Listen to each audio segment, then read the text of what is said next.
At my 6-year wedding anniversary dinner, my husband raised his glass, toasting to being free, single, and searching. While I was still in shock, he handed me a t-shirt with 6 years of disappointment printed on it. His mother raised her glass, his dad smirked. I stood up, took a breath, and made an announcement that left everyone in the restaurant frozen. To being free, single, and searching. The champagne in my glass sloshed as Jake slammed his flute against it. I stared at my husband of 6 years, my body turning to stone as he proclaimed his freedom to the entire restaurant. My anniversary dinner. My public execution. Jake reached under the table and pulled out a gift box with theatrical flair. His mother Barbara's eyes sparkled with cruel anticipation while his father's face twisted into the smirk I'd grown to despise. "Open it, honey," Jake urged, his voice dripping with false sweetness. I had it specially made. My trembling fingers lifted the lid, revealing a folded black t-shirt. As I unfolded it, bold white letters proclaimed, 6 years of disappointment. The restaurant seemed to tilt around me as realization crashed through my body like ice water. This moment, this public humiliation had been the plan all along. Looking back, I should have seen it coming. The cracks in our marriage hadn't appeared overnight, though I'd become adept at ignoring them. Jake had grown increasingly distant over the past year, his late nights at the office multiplying without explanation. Our conversations had dwindled to logistical exchanges about bills and schedules.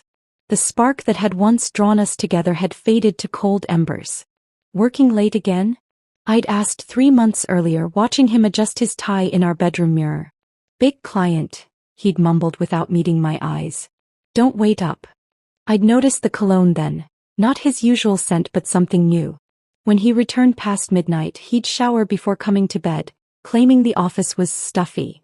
I accepted the explanation because the alternative meant acknowledging our marriage was failing. Our intimacy had evaporated. Jake's touches became perfunctory, his kisses quick pecks lacking any real affection. When I initiated, he'd claim exhaustion or stress, rolling away to scroll through his phone with his back to me. The rejection stung, but I buried it beneath excuses about work pressure and bad timing. On Sundays, when we used to spend lazy mornings making breakfast together, Jake started scheduling golf with his father or networking brunches. I wasn't invited to attend. The house grew silent in his absence, and I found myself talking aloud just to hear a human voice. "We should plan something special for our anniversary," I'd suggested 6 weeks earlier, attempting to rekindle something between us. "Sure," he'd agreed with surprising enthusiasm. "I'll handle everything. It'll be memorable." The genuine smile that crossed his face should have warned me. Instead, I felt hopeful for the first time in months, believing he wanted to repair what was broken between us. I discovered the truth while doing laundry. Jake usually emptied his pockets, but that day a crumpled receipt fell out when I tossed his pants into the washing machine. I almost threw it away without looking, but something made me smooth it open. It was from a custom t-shirt shop downtown, dated 3 weeks earlier. The description line read, "Black tee, white print. 6 years of disappointment." My stomach clenched as I read it again, not quite processing what it meant. A joke for a friend? A gag gift for someone else? The date on the receipt aligned with the day Jake claimed to have worked late. I felt the foundation of my world shift beneath my feet. Sitting on the laundry room floor surrounded by dirty clothes, I realized my husband was planning to humiliate me on our anniversary. The thought seemed too cruel to be real, yet the evidence sat in my hand, impossible to misinterpret. That night, I studied Jake across the dinner table, wondering how the man I'd pledged my life to could become this stranger planning my public shame. I searched for hints of the person I'd fallen in love with, but his eyes remained distant, occasionally checking his phone hidden beneath the table. "Everything okay?" he asked, noticing my stare. "Perfect," I lied, matching his false smile with one of my own. The next revelation came from an unexpected source. I'd begun frequenting a small cafe near my office, seeking solace in neutral territory away from our increasingly tense home. Megan, a waitress there, gradually became familiar with my order and my face. "Rough day?" she asked one afternoon, setting down my latte. "Rough year," I admitted, surprising myself with the honesty. Something in my tone must have resonated with her, because she hesitated before asking, "Your last name wouldn't happen to be Collins, would it?" The question startled me. "It is." "Why?" Megan lowered her voice. I also work weekends at Vincenzo's. Your in-laws are regulars. She paused, seeming to weigh her words. I've overheard conversations about you that didn't seem kind. My heart pounded as she explained how she'd served Jake, his parents, and occasionally another woman for dinner many Sundays. The same Sundays he claimed to be golfing or networking. They discussed an anniversary surprise with malicious excitement, specifying it would happen at Vincenzo's, the upscale Italian restaurant his mother adored. I'm not supposed to get involved in customers' business, Megan said, but it sounded cruel. I'd want someone to tell me. I thanked her with tears threatening to spill. As she turned to leave, I asked, the woman with them, can you describe her? Blonde, mid-30s. Designer clothes. She's never there when your husband is, only with your in-laws. Megan hesitated. They call her Diane. Diane. My mother-in-law's personal assistant. The pieces began aligning in a horrifying picture. Instead of confronting Jake, I decided to investigate. Something inside me had hardened, a protective shell forming around the wounded parts of my heart. I deserved to know the full extent of his betrayal before deciding my next steps. I began by checking our credit card statements, finding regular charges at hotels on nights Jake claimed to work late. There were jewelry purchases I'd never received and dinners at restaurants I'd never visited. The paper trail of deceit stretched back further than I'd imagined. One afternoon while Jake was at work, I searched his home office. Hidden in the back of his desk drawer, I found a burner phone containing hundreds of text messages between him and someone saved simply as D. The exchanges were intimate and detailed, including plans for their future together, once the anniversary was handled. They discussed me in clinical terms like a problem to be solved. Jake complained about my cooking, my appearance, even my devotion to him, twisting my loyalty into something pathetic. Reading their conversation felt like being stabbed repeatedly, each message another wound to my already bleeding heart. But beneath the pain, anger sparked. Who was he to judge me? Who were they to plan my humiliation as entertainment? I photographed everything, documenting each betrayal meticulously. Whatever happened next, I wouldn't face it unarmed. Do you have any questions about the process? The divorce attorney asked, sliding a folder of paperwork across her desk. I'd made the appointment impulsively after discovering the burner phone, needing to understand my options.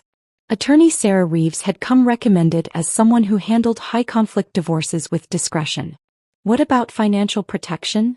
I asked, thinking of our joint accounts. If I wanted to secure assets before filing? Legally, you're entitled to your fair share, she explained. I'd recommend documenting everything now and moving your portion to separate accounts before any confrontation occurs. It's not hiding assets, it's protecting what's rightfully yours. The meeting lasted an hour, during which I outlined the evidence I'd gathered. Sarah listened without judgment, taking careful notes. It sounds like your husband and his family are planning something particularly vindictive, she observed. Given that, I'd suggest being strategic rather than reactive. As she detailed potential approaches, something settled inside me, a cold, clear determination replacing the chaotic hurt. This wasn't just about ending a marriage. It was about reclaiming my dignity from people who planned to strip it away for their amusement. When I left her office, clutching a folder of legal options, I felt different. Heartbroken, yes, but also resolute. The woman who'd entered that office had been desperate and wounded. The one who walked out was beginning to sketch the outline of a counterattack. Jake had no idea what was coming. Neither did I, not yet, but I knew with absolute certainty that his toast to freedom would not go as planned. My newfound determination pushed me forward like a woman possessed. With legal advice fresh in my mind, I decided to follow the money before Jake suspected anything. Our checking account showed normal activity, but when I dug deeper into our joint investment portfolio, alarm bells started ringing. Over the past 3 months, Jake had systematically transferred small amounts, not enough to trigger notifications but substantial in total, to a separate account I had no access to. That's odd, I whispered to myself, scrolling through the transaction history. A pattern emerged. $2,000 here, $1,500 there, always just below the notification threshold we'd set up. The transfers began exactly 4 months ago, right around the time Jake's behavior had shifted from merely distant to actively secretive. I called our financial advisor, pretending everything was normal. Mark, Quick question about those recent transfers from our joint portfolio. The ones to Jake's personal account? He mentioned you were saving for a big anniversary surprise. Mark sounded genuinely pleased for us. Didn't want to spoil it by sending statements to your shared email. A chill spread through me. Of course. Just double-checking the numbers. How much has been moved in total? The figure he quoted made my knees buckle. Nearly $80,000. Almost half our liquid savings had been systematically siphoned away. The anniversary surprise wasn't just a humiliating t-shirt. Jake was preparing to leave me financially vulnerable too. I thanked Mark casually and hung up before anger could seep into my voice. That same afternoon, I opened a separate account at a different bank and transferred my personal savings, money I'd inherited from my grandmother, out of our shared account. It wasn't much compared to what Jake had taken, but it gave me breathing room. The search for financial documents led me to the attic, a space I rarely entered. Jake had insisted on storing our important papers there in a filing cabinet he'd inherited from his father. The cabinet itself was a hulking metal monster, covered in a layer of dust that suggested Jake hadn't accessed it recently either. I found our mortgage papers and tax returns easily enough, but the bottom drawer contained something unexpected, a cardboard box labeled simply family. Inside were photo albums and newspaper clippings dating back 2 decades.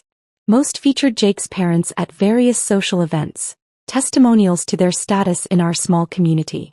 But tucked at the bottom was a smaller album with a tarnished leather cover. The photos inside showed a different family than the one I knew. Barbara smiling genuinely, Richard without his perpetual scowl, Jake as a teenager with braces, and beside him in almost every shot, another boy a few years older. I flipped the album over, finding names and dates written in faded ink. Jake and Michael, summer 1998. Michael. Jake had never mentioned a brother. Digging deeper into the box, I found a newspaper clipping with the headline, "Local Student Wins Full Scholarship to Princeton." The grainy photo showed a serious young man with Jake's jawline but different eyes. Kinder somehow. The article identified him as Michael Collins, son of Richard and Barbara, graduating valedictorian. Another clipping, dated 3 years later, mentioned rising financial star Michael Collins, joining a prestigious firm in New York. Then nothing, as if he'd been erased from the family record. I sat back on my heels, dust motes dancing in the attic's dim light. 6 years of marriage and Jake had never once mentioned having a brother. What else had been hidden from me? You didn't know about Michael? Mrs. Porter's eyebrows shot up nearly to her hairline. Our neighbor was in her 70s and had lived next door to the Collins family for decades. If anyone knew their secrets, it would be her. I'd brought her a homemade pie as pretense for my questions, claiming I was putting together a family photo album for our anniversary. Jake mentioned a brother once but never elaborated. I lied smoothly. I thought it might be nice to include some childhood photos of them together. Mrs. Porter's living room smelled of lavender and old books. She set down her teacup with a clatter. Well, I'm not one to gossip, but that family did that boy wrong. Michael was the smart one. Kind too. Richard had his life all planned out. Ivy League education, then joined the family business. But Michael wanted to make his own path. According to Mrs. Porter, the final break came after Michael discovered questionable accounting in his father's business and threatened to report it unless changes were made. He was cut off completely, name never spoken again in the family home. And Jake? I prompted. Were they close? Thick as thieves growing up. But Jake always needed his parents' approval more than Michael did. She leaned forward, lowering her voice. After Michael left, Richard and Barbara focused all their attention on shaping Jake. Told him what to study, where to work, even who to date. My stomach clenched. Who to date? Mrs. Porter patted my hand sympathetically.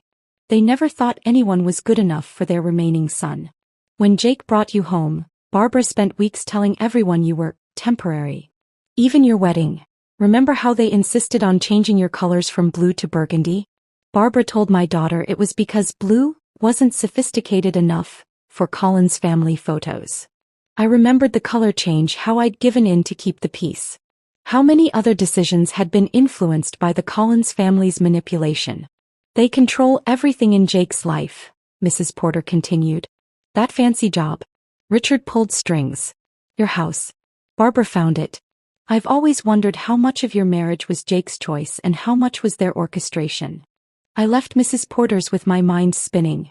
Our entire relationship suddenly felt suspect, potentially just another checkbox in a life planned by Jake's controlling parents. The final piece fell into place 3 days later. I'd been monitoring Jake's emails. His password had remained our wedding date despite my suggestion to change it regularly. Most messages were work-related, but one exchange with his mother made my blood boil. "Everything's set for Saturday," Barbara had written. "Vincenzo's confirms our reservation for 7 p.m. Richard thinks the t-shirt is too much, but I disagree. That girl needs to understand she never belonged in this family." Jake's reply was brief. "T-shirt is fine. Dad will come around when he sees her face." My hands shook with rage. Not only had Barbara orchestrated my public humiliation, but she'd been the one to push for the t-shirt, and Jake had eagerly agreed. A follow-up email included a receipt from Barbara's credit card, payment for the custom shirt I'd discovered earlier, plus a reservation deposit at Vincenzo's. She'd even specified a corner table, for maximum visibility, according to her note. I'd spent 6 years trying to please these people, believing their coldness was just their nature. Now I understood the truth. They had never intended to accept me. I wasn't just fighting a failing marriage. I was up against an entire family system designed to control and ultimately discard me. In that moment, the last of my tears dried up. In their place grew something harder, more resolute. If the Collins family wanted war, I would give them one. But I needed an ally. Someone who understood their tactics from the inside. I needed to find Michael Collins. Finding Michael Collins proved easier than I expected. A simple LinkedIn search revealed he worked as a financial consultant in Boston, just 3 hours from our suburb. His profile picture showed a man with Jake's jawline but gentler eyes, dressed in a crisp suit that couldn't quite hide a rebellious edge. No mention of family appeared in his biography, just academic credentials and professional accomplishments. I sent him a message that evening, deliberately vague. "My name is Emma Collins. I'm married to Jake. There are things about your family I believe we should discuss. Would you be willing to meet?" His response came the next morning, just 4 words. "Cornerstone Cafe. Sunday. Noon." The drive to Boston gave me too much time to doubt myself. What if Michael was worse than his family? What if this was a trap? By the time I pulled into the parking lot of the small cafe on the outskirts of the city, my hands were trembling. I spotted him immediately. Michael sat at a corner table, angled to watch both the door and street, a posture that spoke of habitual vigilance. He stood when our eyes met, uncertainty flickering across his face. Up close, the resemblance to Jake was stronger yet somehow more distant, like looking at what Jake might have become in a kinder universe. "Emma," he said, offering a hand rather than a hug. "You look nothing like the wedding photo they keep on the mantle." "They still have our wedding photo displayed?" I couldn't hide my surprise. A ghost of a smile touched his lips. "Barbara points to it whenever she mentions you. Usually while saying something like, 'She was the best Jake could do.'" The casual cruelty shouldn't have shocked me anymore, but it still stung. "You visit them?" "Christmas, every 3 years. Michael gestured toward the chair opposite him. "Enough for appearances, not enough for genuine connection. They accept it because acknowledging my complete absence would raise questions in their social circle." I sat, ordering coffee when the waitress approached. Michael waited until she left before leaning forward. "So, what disaster prompted this meeting?" Jake finally showed his true colors. The directness caught me off guard. I'd planned to ease into the conversation, but Michael's bluntness demanded equal honesty. "He's planning to humiliate me at our anniversary dinner next weekend. Public toast to being free, followed by a t-shirt proclaiming our marriage a disappointment." Kept my voice steady. "I found out he's been moving money out of our accounts.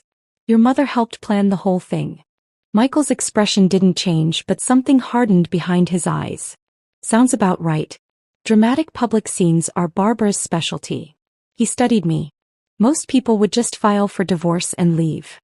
I tried the keep the peace approach for 6 years. It didn't work." I met his gaze directly. "Now I want to understand what I'm really dealing with." For the next hour, Michael painted a picture of the family I thought I'd married into. Richard Collins had built his financial services firm through connections rather than ethics, cutting corners and leveraging secrets he knew about influential people. Barbara, with her society connections, provided access to wealthy clients while carefully crafting the family's respectable image. My first mistake was being too good at math, Michael explained, a bitter smile playing at his lips. I joined the firm after college, part of Dad's grand plan.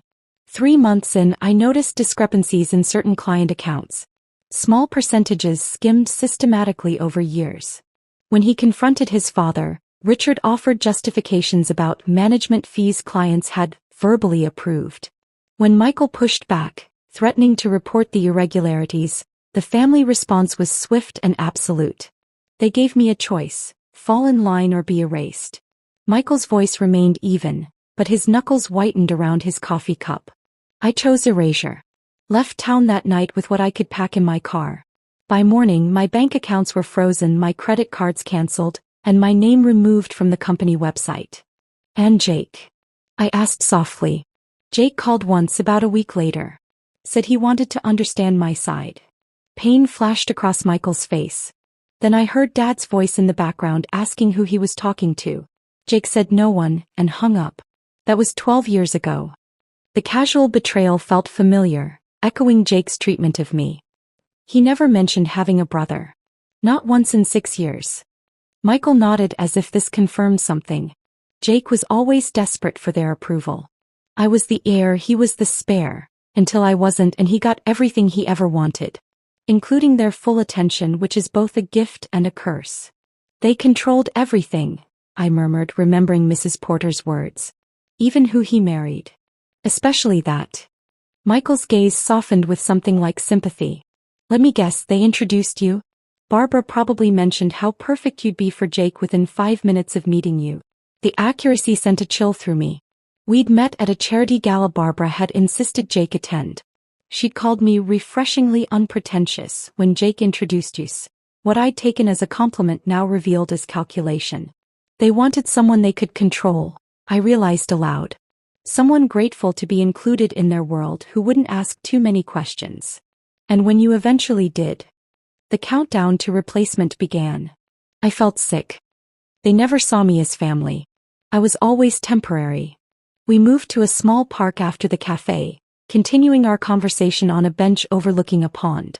The afternoon light softened as Michael shared more about the family dynamics I'd married into. With each story, the pieces of my shattered life seemed to realign into a new pattern. One where I wasn't the failure but the inevitable casualty of a toxic system. I have something you should see, Michael said eventually, retrieving a folder from his messenger bag. After I left, I took certain precautions. Insurance, if you will. The folder contained copies of original partnership documents for Collins Financial. According to the paperwork, the firm had been founded by Richard and his father as equal partners. Upon the grandfather's death, the ownership was meant to be split between Richard and his sons. Dad had the documents rewritten after I left, Michael explained. These are the originals. By law, I still own 25% of the company, and eventually, you and Jake would inherit another 25 upon Richard's death. I stared at the papers, understanding dawning. He cut you out completely. And Jake either doesn't know or doesn't care. Michael's voice held no bitterness, just resignation. I've never pursued it. Starting over felt cleaner than fighting for a place in a family that didn't want me. The sun was setting when we finally parted, exchanging phone numbers with a promise to stay in touch. Something had sparked between us. A connection born of shared wounds and understanding. In Michael's eyes, I saw recognition of the person I truly was, not the convenient placeholder his family had designated me to be. Our meetings became regular over the following weeks. We were careful at first, meeting in out-of-the-way places where Jake's friends wouldn't see us. I told Jake I'd joined a book club to explain my absences, a lie he accepted without interest. Michael showed me how to protect myself financially, helping me secure my remaining assets. I shared details of the upcoming anniversary ambush, watching his expression darken with each new revelation. The attraction that grew between us wasn't planned. It began with simple things, his hand steadying my elbow, our fingers brushing when passing coffee, lingering eye contact that made my heart race. After years of Jake's coldness, Michael's attentiveness felt like stepping into sunlight after a long winter. The night everything changed, we'd been reviewing financial documents in Michael's apartment. A spring storm raged outside, rain lashing against the windows. When I stood to leave, Michael caught my hand. "Stay," he said simply. "It's not safe to drive in this." I stayed. What happened between us that night wasn't revenge or rebound. It was recognition. Two people who had been damaged by the same family finding comfort and understanding in each other's arms. 6 weeks later, the pregnancy test showed positive. I sat on my bathroom floor, staring at the little pink line with a mixture of terror and wonder. Jake and I hadn't been intimate in months. There was no question who the father was. I called Michael immediately. His voice was steady when I told him, asking what I wanted to do. Not telling me, not assuming, asking. In that moment I knew. This child, created between two people the Collins family had rejected, would be the greatest evidence of their failure. Not just a baby but a new beginning. And suddenly I knew exactly what my announcement at the anniversary dinner would be. The pregnancy test changed everything. What had begun as a defensive strategy to protect myself from humiliation evolved into something far more significant. This wasn't just about avoiding Jake's trap anymore. It was about creating a future free from the Collins family's toxic influence. Looking at that positive test, I felt strangely calm. The path forward suddenly appeared with perfect clarity. "We need to act quickly," Michael said when we met the next day, his hand protectively covering mine. "The anniversary dinner is less than 3 weeks away." I nodded, squeezing his fingers. "I've made a list. First priority is securing assets." My meeting with Sarah Reeves, the divorce attorney, had prepared me well. She'd outlined the steps to legally protect myself without crossing into improper behavior that could backfire in court. The following morning, I scheduled an appointment with Vanessa Chin, the financial advisor Sarah had recommended. "Your situation isn't uncommon," Vanessa assured me, reviewing our financial statements. "Spouses planning to leave often move assets gradually, hoping to avoid detection." She helped me document Jake's systematic withdrawal of funds, creating a paper trail that would support my claims in the divorce. Then we discussed what I could legally secure. "Your inheritance from your grandmother is separate property," she explained. "The funds in your personal account are safe. For joint assets, you're entitled to your fair share." With her guidance, I transferred exactly half of our remaining joint savings into my new secure account. The transaction would be visible to Jake, but as Vanessa pointed out, it's completely legal. If he questions it, simply say you're diversifying investments. The house presented a more complicated challenge. As Jake had often reminded me, his parents had helped with the down payment. A gift that came with invisible strings attached. The deed, however, listed both our names. When Jake mentioned an overnight business trip to Philadelphia, I recognized my opportunity. His regular business trips had become more frequent lately, and a quick check of his burner phone confirmed my suspicions. He'd be meeting Diane at a downtown hotel. The moment his car pulled away from our driveway, I called Malcolm Reed, a real estate agent known for quick, discreet sales. Within hours, he was walking through our home. "The market is hot right now," Malcolm noted, making notes on his tablet. "Your location and the recent kitchen remodel put you in an excellent position. We could list significantly above what you paid 4 years ago." "I don't want to list it yet," I clarified. "I need to understand the process and timeline. My husband and I are." I paused, choosing my words carefully, considering our options. Malcolm's expression told me he understood the subtext. "I've handled many divorces, Mrs. Collins. If you decide to sell, I can move quickly. The paperwork requires both signatures, but everything else can be prepared in advance." I thanked him, taking the detailed market analysis he prepared. The potential sale price was higher than I'd expected, enough to secure a fresh start even after splitting the proceeds with Jake. That evening, Michael and I reviewed our progress over dinner at his apartment. "The financial pieces are falling into place," I reported, showing him Vanessa's recommendations and Malcolm's analysis. Michael nodded, pulling out a leather portfolio. "I've been building our case regarding Collins Financial." He spread several documents across the table. "I met with my attorney yesterday. These partnership agreements are legally binding. My father had no right to remove my stake in the company. He'd compiled years of financial records, board meeting minutes and correspondence. Together, they painted a damning picture of how Richard Collins had systematically erased his elder son from the family business. According to my attorney, I have grounds for a substantial lawsuit. Michael's voice remained calm, but his eyes betrayed his hurt. Not just for my share of the company, but for years of lost dividends and growth. I studied the documents, recognizing the opportunity they presented. You never pursued this before. Why now? His gaze met mine, intensity burning in those kind eyes that had become so dear to me. Before it was just about money. Now, his hand gently touched my stomach. Now it's about legacy. About making things right for more than just myself. Our planning continued into the following week. While Jake attended client meetings and secret rendezvous with Diane, I systematically prepared for my departure from a marriage that had become nothing but a facade. I sorted through personal belongings, quietly removing family heirlooms and irreplaceable photographs from our home, storing them in a small rental unit Michael helped secure. I forwarded important mail to a new P.O. box and changed my personal passwords on every account. The most critical ally in our plan emerged when I reached out to Megan, the waitress who had first warned me about Jake's scheme. We met at a park far from both Vincenzo's and the cafe where she normally worked. Her expression was concerned as I outlined what I'd discovered since our last conversation. "They're horrible people," she murmured, shaking her head. "What will you do at the dinner?" I shared the broad strokes of my plan, watching her eyes widen. "I need someone on the inside," I explained. "Someone who can help ensure the timing works perfectly." Megan hesitated only briefly before nodding. "I'm scheduled to work that night anyway. What do you need from me?" We spent an hour reviewing the layout of Vincenzo's, confirming the table location Barbara had reserved, and planning the exact timing for Michael's entrance. Megan would ensure he remained unseen until my signal, positioning him perfectly for maximum impact. "Practice your speech on me," she suggested when we'd finalized the logistics. "You'll want to get the wording just right." I stood, smoothing my dress nervously, and began rehearsing the words I'd crafted for my public response to Jake's toast. Megan listened intently, offering suggestions to sharpen certain phrases and emphasize key points. "That pause after you mention the pregnancy, hold it longer," she advised. "Let it sink in before you introduce Michael.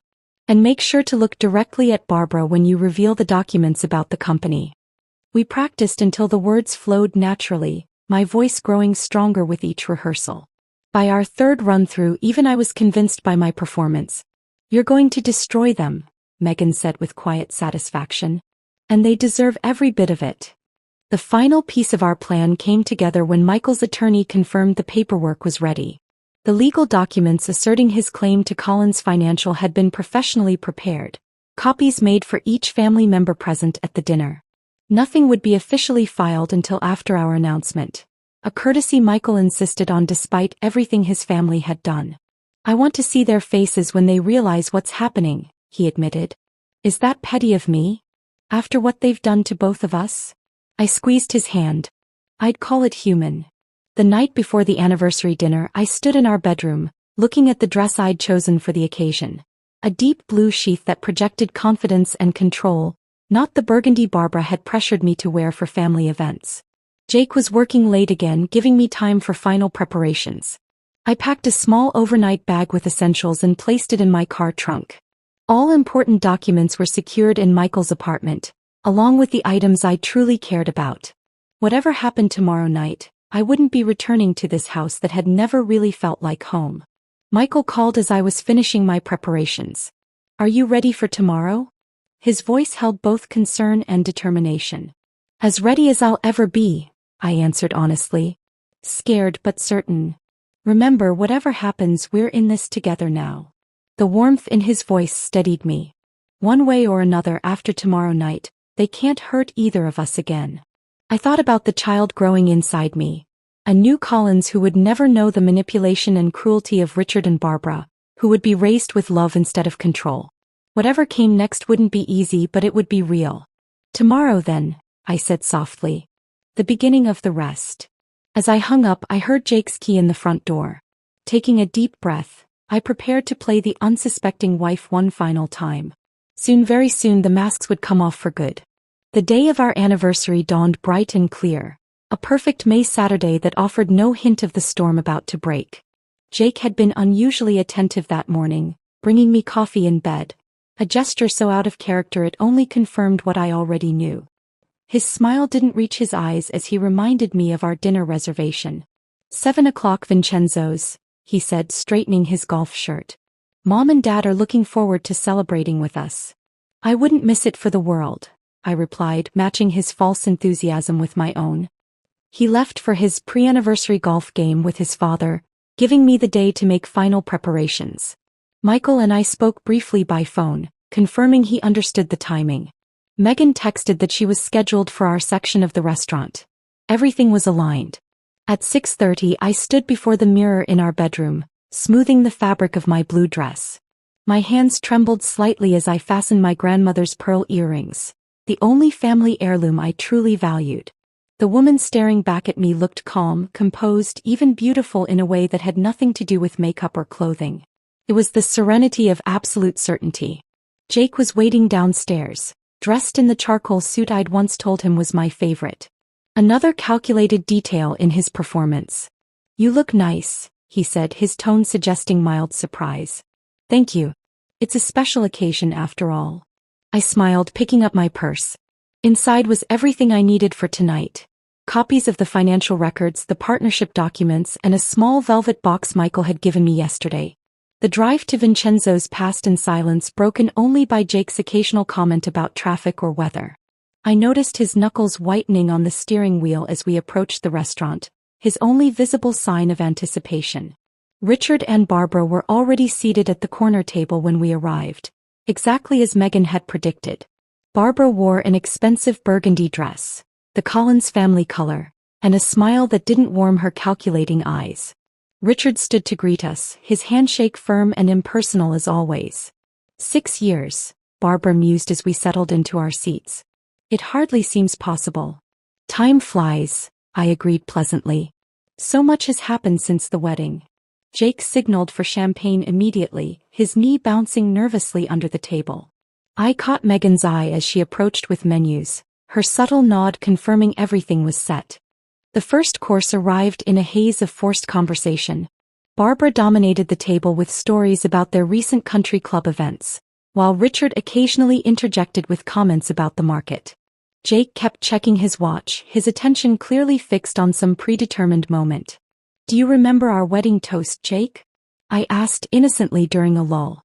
"Your father said something about how marriage was the foundation of legacy." Richard's chest puffed slightly at the mention. "Family is everything. The Collins name stands for something in this town." "Indeed it does," I murmured, thinking of all I'd learned about what exactly that name stood for. The main course had just been cleared when Jake finally set his plan in motion. He glanced at his father, receiving a slight nod, then tapped his knife against his champagne flute. The sharp ding drew attention from nearby tables, exactly as they'd intended. "I'd like to make a toast," Jake announced, his voice carrying through the restaurant's hushed atmosphere. He stood, glass raised, eyes gleaming with malicious triumph. "To 6 years of marriage." He paused, looking down at me with a smirk. "And to being free, single, and searching." The words hung in the air like poison. Several diners turned to stare, exactly as Barbara had planned with her strategic table selection. Jake reached under his chair and produced a gift box, placing it before me with theatrical flair. "A little anniversary present," he said loudly. "Custom made." Barbara leaned forward eagerly as I opened the box with steady hands. The black t-shirt with its white lettering, 6 years of disappointment, lay folded inside. Richard smirked while Barbara actually chuckled, her eyes darting to nearby tables to ensure they were watching my humiliation. In that moment, with the weight of their cruelty pressing down on me, a strange calm settled over my entire being. This pathetic display, this childish attempt to break me, it suddenly seemed so small compared to the life growing inside me and the future I was about to claim. I stood, smiling genuinely for the first time that evening. The unexpectedness of my reaction caused Jake's smirk to falter. "Thank you for the gift, Jake," I said, my voice clear and steady. "It's actually perfect timing. I've been wanting to make an announcement of my own tonight." Confusion flickered across all three Collins faces. This wasn't in their script. First, I want to thank you all for showing me exactly who you are. I lifted my water glass in a mocking toast. For 6 years I tried to be part of this family, never understanding why I always fell short. Tonight's performance finally makes everything crystal clear. Jake's expression morphed from confusion to anger. Sit down, Emma. You're embarrassing yourself. No, Jake. For once, I'm not the one who should be embarrassed. I turned to include the entire table in my gaze. Did you know your son has been systematically moving funds from our joint accounts for months? Preparing for this moment while playing the devoted husband. Barbara's face hardened. This is hardly appropriate dinner conversation. I agree, I interrupted smoothly. Neither is publicly humiliating your daughter-in-law. But since we've abandoned propriety, let's continue with complete honesty. I reached into my purse, withdrawing the first document. I've already secured my half of our assets, including the proceeds from our house, which sold yesterday for significantly above asking price. I smiled at their shocked expressions. Turns out the market is excellent right now. Jake's face flushed crimson. You can't sell our house without my signature. You signed the listing agreement 3 weeks ago, I replied calmly. Remember that stack of work documents you initialed without reading? You really should be more careful with paperwork. Richard started to rise, but I held up my hand. I'm not finished. There's someone else who deserves to hear this. I looked toward the entrance and nodded. Michael appeared from where he'd been waiting, walking confidently toward our table. The resemblance between the brothers was unmistakable, causing several nearby diners to stare in confusion. Michael, Barbara whispered, her face draining of color. He stopped beside me, placing a supportive hand at the small of my back. Hello, Mother.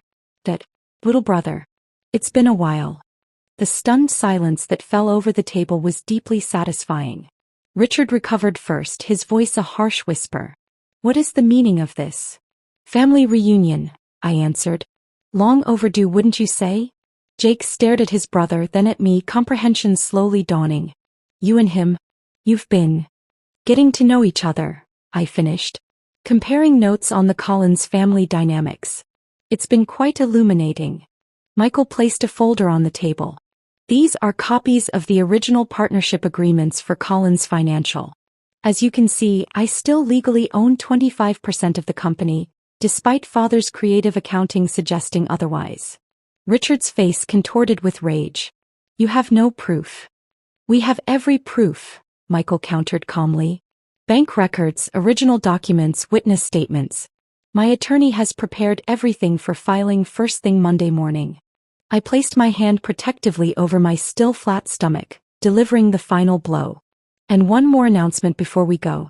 I'm pregnant. The words hung in the air as I let them absorb the implication. Michael and I are expecting a child. A Collins heir who will never know the manipulation and cruelty you three consider love. The restaurant had fallen completely silent. At nearby tables, diners sat frozen, forks suspended midway to mouths, all pretense of not listening abandoned. Barbara found her voice first, hissing, You planned this entire charade to humiliate us. No, Barbara. You planned a charade to humiliate me. I simply refused to play the victim. I picked up the t-shirt from its box. You should keep this. It suits your family better than it does me. I placed the shirt in front of her, then reached for Michael's hand. Goodbye, Jake. I'll have my lawyer contact you regarding the divorce. As we walked away, I heard the crash of Richard's fist hitting the table, Barbara's harsh whisper to control yourself, and Jake's stunned silence. We passed Megan, who gave me a subtle thumbs up from behind her serving tray. Outside, the evening air felt clean and new against my skin. Michael squeezed my hand as we walked toward his car. Are you okay? He asked softly. I took a deep breath, feeling the weight of 6 years lifting from my shoulders. Behind us, the restaurant door banged open as Jake stormed out, stopping short when he saw us together. This isn't over, he called, his voice breaking slightly. I turned back one last time, meeting his gaze steadily. You're right about one thing, Jake. I am free now. I smiled, genuine and unforced. And that's worth celebrating. Hand in hand with Michael, I walked away from the Collins family and their toxic legacy, toward something real, something honest, something that finally felt like home.